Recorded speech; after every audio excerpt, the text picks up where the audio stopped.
As a visitor to Green Bank, it becomes apparent that you have to navigate the old-fashioned way, by reading road signs. That's because GPS comes to a screeching halt as you approach this West Virginia town, which has 2 churches, an elementary school, a library, and the world's largest radio telescope. Sherry manages the largest store in Green Bank. She was born here, so the lack of Wi-Fi connection is normal for her. We've never really had it, so most people would probably say we do it the old-fashioned way, even though to us it's not the old-fashioned way, it's just the way of living. And on the store wall, an artifact from the past, a phone attached to a wall jack, the only way to call someone in Green Bank. Hello, Trent, this is Sherry. Can I help you?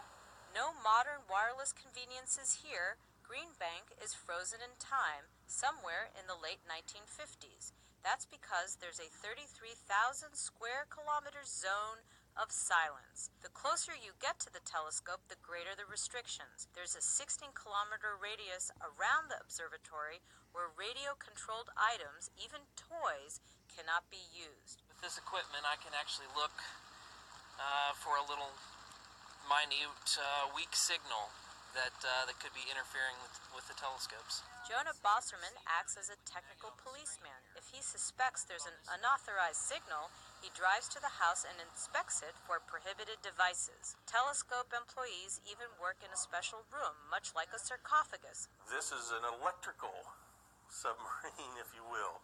No electromagnetic waves can get into this room. None of them can get out of this room. In the sarcophagus, the walls are covered with copper, same for the windows. Even the microwave oven has to be kept in a special metal box. And the power won't come on until that door is locked.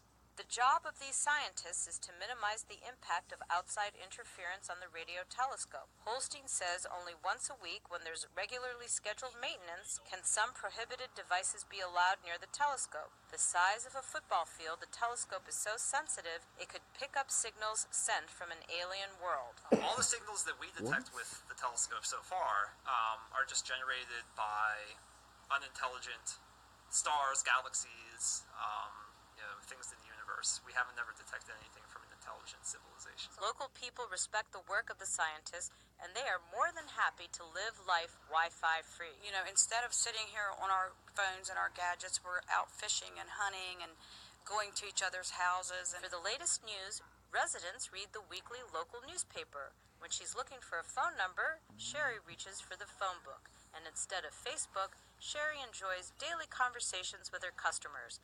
In this town, everyone knows each other and communication is face-to-face. For Lesia Bakalet, Sergei Sokolov, I'm Joy Wagner, VOA News, Green Bank, West Virginia. Wow, that's just amazing. That is just amazing. Like, I'm pretty sure, like, there's no crime or any type of stress there. It's just pretty peaceful. Kind of like a vacation. Yeah, kind of like a vacation. There ain't nothing there. Nobody to bother you. Just absolutely just quiet. Everybody know each other. But that would get annoying because, well, not really, because you can't do nothing. There's nothing there to do. You got to go out of town to do something. But I thought they chose to actually live like that. Now, I actually see that there's a reason why that they live like that. And that's perfectly fine. I understand it. But that would suck, though. You try to get on Facebook, and you got the signal good, and you try to get on Facebook, and then next thing you know, somebody knocking on your door telling you to cut your stuff off and checking your house. That's the only bad part. You just could not use anything at all. So, I wonder if, you can have a cell phone, but you just have to have that signal turned off. Well, then again, that still wouldn't work because you would need it just to play a game on your phone or anything. But, hey, as long as everybody's happy and they get along, that is perfectly okay. Honestly, I have nothing to say about this video except for this is quite interesting. This is